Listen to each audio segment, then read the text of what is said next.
बिहार में गठित एनडीए की सरकार 12 तारीख यानी कल सदन में अपना बहुमत साबित करेगी।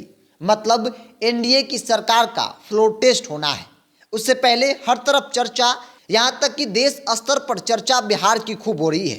कहा जा रहा है कि वाकई में बिहार में खेला हो जाएगा। मतलब नीतीश कुमार की सरकार गिर जाएगी और आरजेडी अपना सरकार बना लेगी। लेकिन सवाल बड़ा है कि आखिर कैसे, बहुमत क्या कहता है, इस बात को भी समझना बेहद जरूरी है। देखिए, बिहार विधानसभा की कुल सीट 243 है।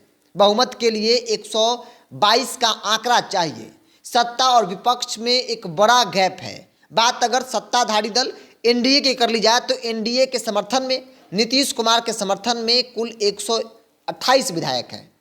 वही अगर विपक्षी पार्टी आरजेडी की बात कर ली जाए तो आरजेडी के समर्थन में 114 विधायक हैं। इसके अलावा एक जो ओवैसी की पार्टी के विधायक है, उनका स्टैंड बहुत अलग होता है। हालांकि यह बहुत संभव है कि ओवैसी की पार्टी आरजेडी को समर्थन कर दे, फिर भी यह आंकड़ा 115, मतलब बहुमत के लिए 7 चाहिए।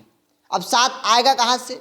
जीतन राम मांझी अगर तेजस्वी यादव को समर्थन कर भी देते हैं, बावजूद भी सरकार बनाने के लिए 3 विधायक चाहिए और वो 3 विधायक को तोड़ना एक बड़ी काम है, क्योंकि आरजेडी उस स्थिति में नहीं है कि विधायकों की तोड़फोड़ कर सके। जीतन राम मांझी की एनडीए छोड़ने की संभावना भी अब बहुत कम दिख रही है, क्योंकि चुनाव में बहुत ज़्यादा वक्त का समय नहीं बचा है। ऐसे में कोई भी इतना बड़ा रिस्क लेना नहीं चाहेगा। और बिहार की बात कर ली जाए तो बिहार में जो चुनावी माहौल बने हैं या फिर देश स्तर पर जो चुनावी माहौल बना है लोकसभा चुनाव को लेकर, उसमें भारतीय जनता पार्टी काफ़ी आगे चल रही है। एनडीए का जो गठबंधन है वो काफ़ी मजबूत और असरदार गठबंधन के तौर पर देखने को मिल रहा है। ऐसे में कोई भी पार्टी एनडीए से बाहर जाने का फैसला नहीं कर सकता है। और यही बड़ी वजह है जो चुनाव को समझने, राजनीति को जानने वाले लोग इस बात को मान रहे हैं कि कोई खेला बिहार में नहीं होने वाला है, क्योंकि सरकार को 122 का आंकड़ा चाहिए। ऐसे में 128 विधायकों का समर्थन नीतीश कुमार के पास है। मतलब बहुमत से 6 अधिक विधायक नीतीश कुमार के पास है। बात अगर विपक्षी दलों की कर ली जाए तो विपक्षी दल आरजेडी को भी 8 विधायक चाहिए अगर उनको सरकार बनानी हो तो।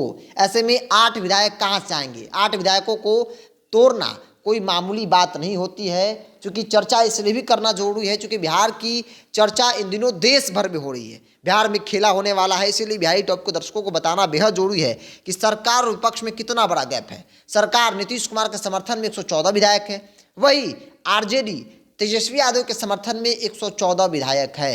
मतलब कि एक लंबा गैप है सत्ता और विपक्ष में। तो ऐसे में सरकार जब बहुमत साबित करेगी तो आसानी से वो बहुमत जो है वो हासिल कर सकती है, क्योंकि मौजूदा परिस्थिति के हिसाब से यह नहीं कहा सकता है कि नीतीश कुमार की सरकार गिर सकती है, क्योंकि नीतीश कुमार भारतीय जनता पार्टी के साथ हैं, एनडीए में है। ऐसे में न सिर्फ बिहार बल्कि देश भर में एनडीए का लहर देखने को मिल रहा है। और यही बड़ी वजह है जिसके आधार पर कहा जा रहा है कि नीतीश कुमार अपना बहुमत आसानी से साबित कर लेंगे, क्योंकि राजनीति के पुराने खिलाड़ी रहे हैं। हर विकट परिस्थिति में एक विकल्प नीतीश कुमार जरूर चुन लेते हैं जहां से वो आसानी से निकल सकते हैं। इस बार भी बेशक माहौल बना हो, लेकिन इस माहौल से नीतीश कुमार के सेहत और उनके सरकार के आंकड़ों पर कोई फर्क नहीं पड़ने वाला है, ऐसा माना जा रहा है।